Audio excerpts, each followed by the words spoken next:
اليوم رجعنا لكم بحلقة دارك ويب. صار لي فترة مو منزل عن الدارك ويب، وانتم بتعرفوا هي السلسلة تقريبا موجودة بكل فيديوهين بالقناة. فاليوم فتت على اخر فيديو من الدارك ويب بالقناة وشفت مين هي الدولة اللي بدكم ياني اعمل عليها ردة فعل، واخر فترة العراق كتير انطلبت مني، فبهذا الفيديو وعلى طلبكم راح اعمل دارك ويب عن العراق. السلام عليكم ورحمة الله وبركاته. SYP is back. رجعنا لكم اليوم يا جماعة الخير بالسلسلة اللي اغلبكم بيحبها اللي هي الدارك ويب، وهذا الفيديو راح يكون دارك ويب عن العراق مثل ما شفتوا بعنوان الفيديو. يا جماعة الخير انا لساتني كثير مرضاني، شاف اخر فيديو بيعرف يعني، ولا هلا اقسم بالله ما عم بسمع، وما بعرف اذا مبين على صوتي او منظري، بس انا حرفيا عم بحكي ما عم بسمع، يعني ما بعرف صوتي عالي ولا واطي، بس ان شاء الله يعني عم شوف حاليا هون على الكمبيوتر يعني ان شاء الله انه الصوت تمام، بس صدقا انا عم بحكي وما عم بسمع صوتي اذا عالي ولا واطي. بس كمان يا جماعة الخير بتعرف انه انا لازم ما اقطع على القناة، فقبل ما يبدا هذا المقطع يا جماعه الخير اللي مو حط لايك يحط لايك، خلينا نوصل هذا الفيديو لاكثر من 3000 لايك، هي اول مره بطلب منكم 3000 لايك، واللي مو مشترك بالقناه خليه يشترك بالقناه، ما ضل شيء لحتى نوصل لل 100000، وشكرا جزيلا على 80000 مشترك، ما ضل غير 20000 مشترك يا جماعه الخير ونوصل لل 100000. حسابي على الانستا وحساباتي بتوصل اجتماعي رح تلاقوا كلياتها بالوصف، وبس هلا خلينا نبلش بالفيديو. طبعا يا جماعة الخير أول شيء راح نشوف المعروف الذي لا يعرف، الحلاق اللي طلع كلمة مدلل للبيت. طبعا يا جماعة الخير قبل ما أورجيكم الفيديوهات، وأنا كنت عم بحكيها هي الكلمة بكل سلسلة، إنه هدول الفيديوهات اللي عم أورجيكم إياها ما بتمثل الشعب، يعني أنا عملت عن كل فيديوهات، حتى عملت عن سوريا كمان، أكيد هدول الأشخاص اللي حطيتهم بالفيديو ما بيمثلوا سوريا كلها، ونفس الشيء هذا الفيديو كمان الأشخاص اللي رح أحطهم بالفيديو هلا ما رح يمثلوا العراقيين. فبتمنى يا جماعة الخير لا تكتبوا لي بالتعليقات انه انت عم تشوه صورة البلد وهدول ما بيمثلوا العراقيين، انا بعرف هدول الاشخاص ما بيمثلوا العراقيين اصلا، وكل الوطن العربي بيعرف مين هو العراق العظيم يعني، فما في داعي تعرفونا عن العراق. حمود اليوم خطبتي وجايك ترتبني، سوي لي تسريحه سوي لي تسريحه، الفروخ فرحاني والعويل فرحان. مدلل البيت خطبنا له عروسه، الغالي خطبنا له عروسه، او سمعونا الهلا الطش شكليت خطبنا له عروسه، او خطبنا له عروسه، ابوياي تلمع من بعيد الحلقه بالعيد، شوفوهم يا عالم كانهم العيد. شو هاد ليش بستو انت؟ طيب يعني الشاب ما بعرف شلون طلع منظره، انا احكي عن منظره على التظبيط اللي عملت له اياه، بس ليش بستو يعني؟ اثبتت الادله انت؟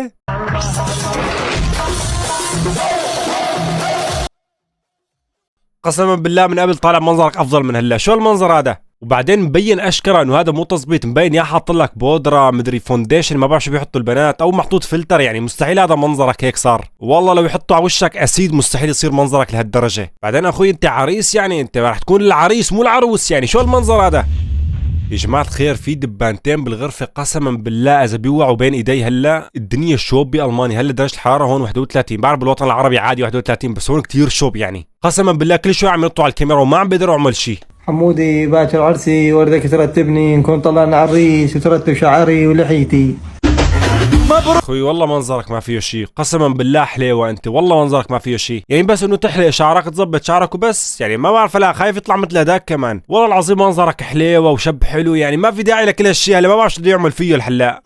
مبروك يا معدل وطيب.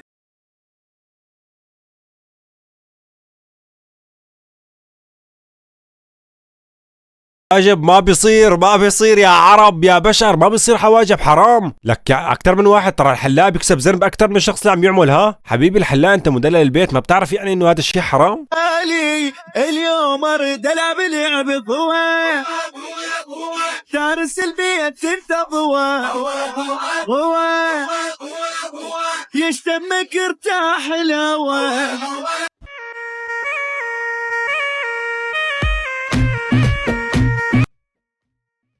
ليش عم يبوس؟ ليش عم يبوس العالم؟ ليش عم يبوس العالم؟ هذا الحلاق في شيء من ورا، مو لا الله عم يبوس العالم.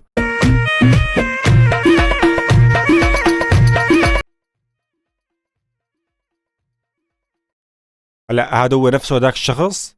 والله العظيم ما بصدق انا، قسما بالله ذاك حليوه، ما بعرف شو هذا، ليش شو المنظر هذا؟ والله في شيء مو طبيعي هذا، قسما بالله مو طبيعي، زي من وين عم يشوفوا هدول العالم؟ قسما بالله كان حليوه من قبل، لك ليش شلون صار منظره يا رجل؟ اهلنا بالعراق روحوا اعملوا حمله على هذا الصالون، حروه حرق، لا تخلوه موجود بالحياه، والشخص اللي عم يحلي هذا مدلل البيت اختالوه كمان، لا تخلوه يبين على السوشيال ميديا كلياتها.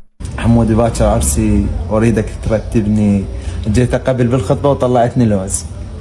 كلهم عندهم عرس بالعراق، كلياتهم عندهم عرس، يعني كل العراقيين اللي عندهم عرس عم يروحوا على هذا الحلاق، لانه بكل فيديو عم ينشر، عم يجي الاسبوع عم يقول اخويا حمودي باكر عرسي واريد يطلعني حلو. بتحسوا رايحين على دكتور تجميل بيتغير 180 درجه، مو بس بيحلق لهم يعني الوش، الشعر، الدقن، كل شيء بجسمهم، كل شيء بمنظرهم بيتغير. بس اريدك تطلع لي نفس الخط.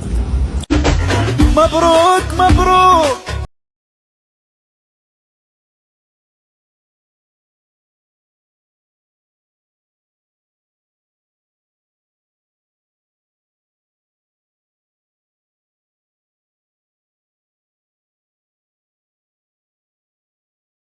هو هو عم يحط لهم هاي النقطة الحمراء، عم يخلي هون زهري منظر عند خدودهم وعند حواجبهم. اخوي انت عم تحط مكياج معناته هيك، انت ما عم يزبطك اخوي حمودي، ما عم يطلعك حلو يعني، عم يحط لك مكياج. هاي شنو اخوي حمودة، تحط للزباين مكياج؟ حلاوة ايوه.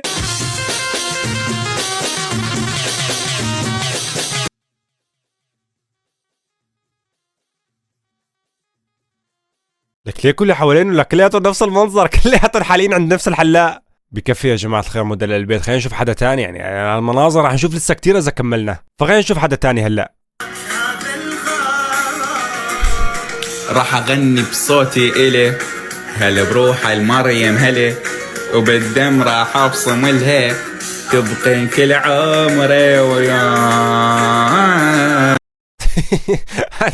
والله هذا بيضحكني قسما بالله، والله العظيم هذا الشخص كل الشغلات اللي بيعملها، بس ما بعرف هيك لما اشوفه، لما اشوف فيديوهاته لحالي بتضحك. حتى بشوف فيديوهات عالم بتنصحه انه خلص حبيبي انت لساتك صغير، بكره بس تكبر وتتزوج رح تندم على هدول الفيديوهات، بس ولا بيدخل من هون بيطلع من هون.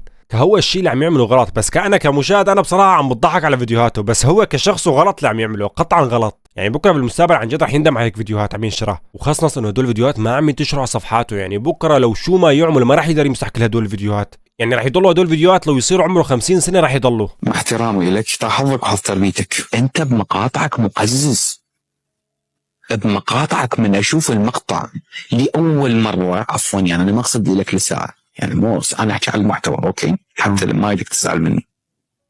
يعني عم تقول له محتواك مقزز وانت مقزز، بعدين عم تقول له ما اريدك تزعل مني وانا اقصد المحتوى ما اقصدك، يعني الزلمه قدامك احترمه يا رجل.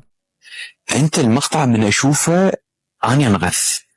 انا البارحه اتفقنا، كنت ببغداد انا قبل لا اطلع للكوت، شفت لك مقطع، قررت انه اوصل لك واتفق وياك وحجزت استديو واجيت للبصره، انا حاليا اصور بالبصره بسبب مقطع شفت لك، انا نرفزني المقطع، حركه الشفه مالتك وانه مسوي لي اغراء.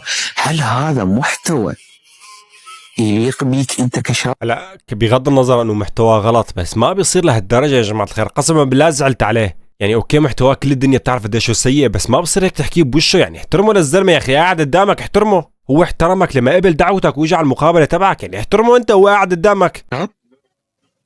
مو يليق بي، انا قلت لك محتواي ما يمثل شخصيتي، وانا ما يمثل شخصيتك ليش تنزله؟ هذه لا هي كوميديا، لا هو الانتقاد. انا قاعد انتقد الناس بس بدون ما اقول من هم بالضبط. اذا تريد اطلع لك مقاطع الناس اللي انا جاي اقلد عليهم، يجي قال طيني واحد تقول عليه انه شفت تبي تقاطع. اذا طبعا انت محتواك عباره عن بنات، اذا شفتيني واقف بالتقاطع ايش راح تسوي؟ اذا شفتيني قاعد ايش تسوي؟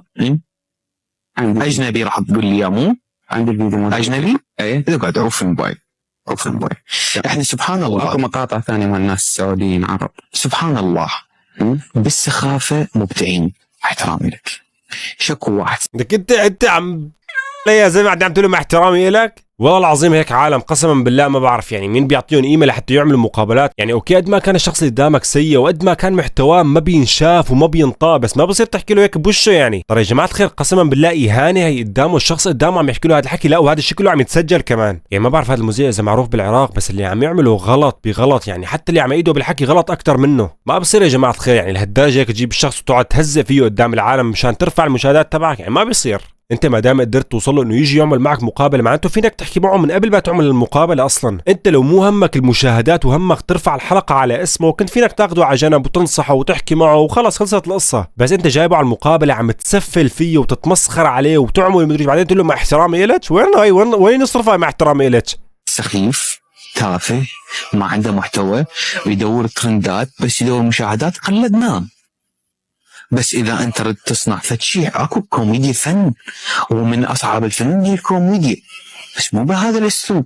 اعطيني واحد طلع بدوته ما غلط عليك، ما تكرم يعني عفوا لك والمشاهد اذا ما شال النعال وشمر عليك، ما بدا. هاي طريقه جديده يا جماعه الخير، يعني بدك تسب واحد سبه وسفل فيه ولا تخلي عليه شيء، بعدين له مع احترامي لك وما بدي اقصد لك الاهانه ولا تفهمني غلط. خلص انت بيكون الشفا غليلك واللي قدامك خلص، يعني انت حكيت له كلمه رفع عتب، يعني مع احترامي لك وما اقصد لك الاهانه. يعني غلط يا جماعه الخير، والله العظيم غلط. يعني الانسان عنده احساس، عنده مشاعر، مو اذا المحتوى اللي عم يقدمه مثلا هابط تروح انت هيك تعمل فيه. وقع من الدرج رح نودي للمستشفى، هاي اللي حنوديه.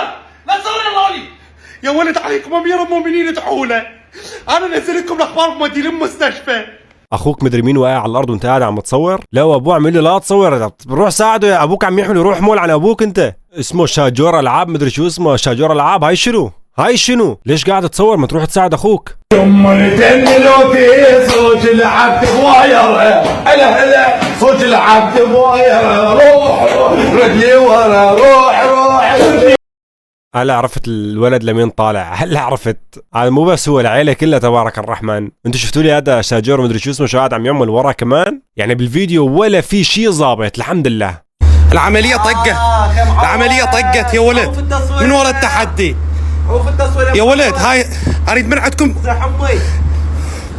يعني خلاص شاجور حبيبي خلاص، يعني ما بينشر على صفحته غير الفيديوهات اللي فيها مصايب. يا بيكون واحد ميت، يا واحد عم يموت، يا واحد عم يستفرغ، يا واحد مدري شو. ليش عم تصوروا؟ لانك عم بتصور مبين انك عم تمثل يا حبيبي. يعني معقول انت قاعد عم تموت ورفيقك عم يصورك وانت تقول له كافي تصور ولا هداك لسه مكمل تصوير؟ والله العظيم ما بعرف يعني هالعالم. يعني يا خلاص احكي انه تمثيل يا اخي، احكي انه تمثيل. ترى شفت له فيديوهات، في فيديوهات كتير مقرفه ما راح احطها بالقناه يعني، بس ما بعرف ليش هيك عم يعمل يعني. ليش ما نزين باطل؟ ماكو موس، ماكو موس. لا حبيبي هذا انت فيني. شو هاد اللي تحتها باطن؟ هذا الشيء هن حاطينه مشان يثير الجدل يعني.